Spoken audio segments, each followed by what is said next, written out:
Hi, everybody. Welcome back to another episode of Bridge from the Past, Art Across U.S. History. I'm your host, Mary, and this series is all about using images as a starting point to think about important topics in American history. Today, we're continuing with our summer series on the meaning of the Lincoln Memorial. In 1939, Marian Anderson, a world-famous singer, gave a concert on the steps of the Lincoln Memorial. How did this concert alter the meaning of the Lincoln Memorial, and what does it mean to you today? Let's jump in and see. Here's our image. Again, we're thinking about monuments, memory, and how Marian Anderson's concert may or may not have changed the meaning of the Lincoln Memorial. So here is our image.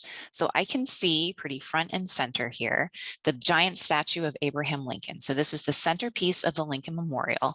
In our previous video, we learned that the memorial was dedicated in 1922, and this giant statue of Lincoln by the sculptor Daniel Chester French is sort of the focal point of the central hall. And you can see how big it is because there's a person down here looking up at Lincoln. And this person, I'm just going to go ahead and tell you, this is Marian Anderson. So I can see, I said that she gave a concert, but she doesn't appear to be doing anything right now. She's just sort of looking up at Lincoln, and she's wearing a long dress. It looks like she is holding a bouquet of flowers, but there's no crowd, there's no microphone, she's not singing at all. So I'm not really sure, when was this picture taken? What was the purpose of the picture? Why did she sing this concert? I have a lot of questions, but as with any primary source, I need a little bit more context before I can really jump into my analysis. So the first thing we need to know is that Marian Anderson was one of the great voices of the 20th century. She was a contralto, which means that she could hit really low notes, but she also had a really extensive range, so she could sing very high notes as well. One famous conductor said of her that a voice like hers comes along once in 100 years. And she had, she's world famous. She had studied and performed at venues all across the world. And in 1939, Howard University in Washington, D.C. wanted to host her for a concert in the city of Washington, D.C. So they approached the Daughters of the American Revolution, or DAR, about using Constitution Hall. They purposely wanted Constitution Hall because they knew that Marian Anderson would bring a really big crowd, and that was sort of the largest venue they could find at the time. However, this is 1939, and we are in the era of segregation and Jim Crow. DAR had a clause in the contract that banned African-American performers from using Constitution Hall. So they said that Marian Anderson could not perform in their venue. Now, this is not the first time that this had happened. They had said no to other African-American performers, but this story became national news for a couple of reasons. One, Marian Anderson is big league. She's, a very famous singer. She's got an amazing voice. She epitomizes grace and dignity and artistry.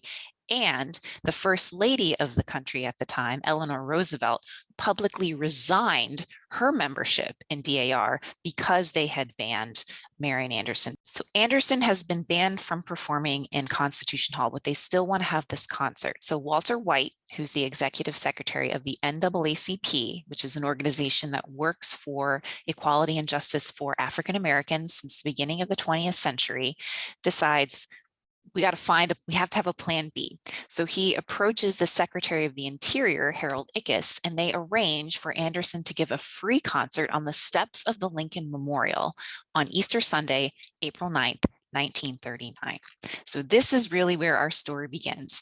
Anderson is going to give this concert on Easter Sunday on the steps of the Lincoln Memorial. So here is Marian Anderson, and she's actually shaking hands with Harold Ickes. So this is the Secretary of the Interior. So he had a large hand in setting up this concert, and you can see Anderson, right? She's smiling. She looks very beautiful, very glamorous. Again, this is a world famous singer. She's performed all over the world. She's in this fabulous coat, and she's going to give this concert, 25-minute concert, to 75,000 people, free public concert on the steps of the Lincoln Memorial. Ickes is the man who actually leads Anderson out onto the steps for her performance. And in his introduction, he says, "In this great auditorium under the sky, All of us are free. Genius, like justice, is blind. Genius draws no color lines. So here we have Anderson actually singing. You can see she has all of her mics. Her eyes were closed. Later in her autobiography, she writes about how she was really nervous. This was a huge crowd and it was just her and a piano.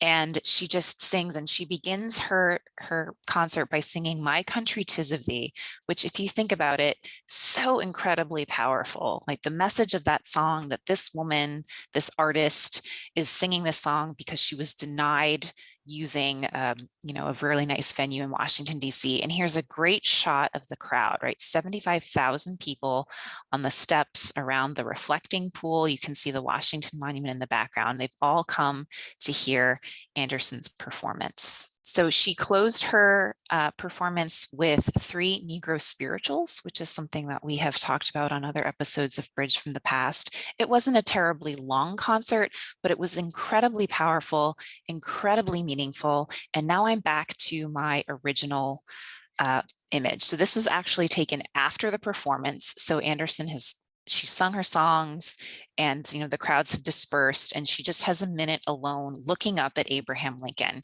And you can't really see it in this picture, but the engraving behind Lincoln that emphasized unity and saving the Union is over his head. And what might Anderson have been thinking?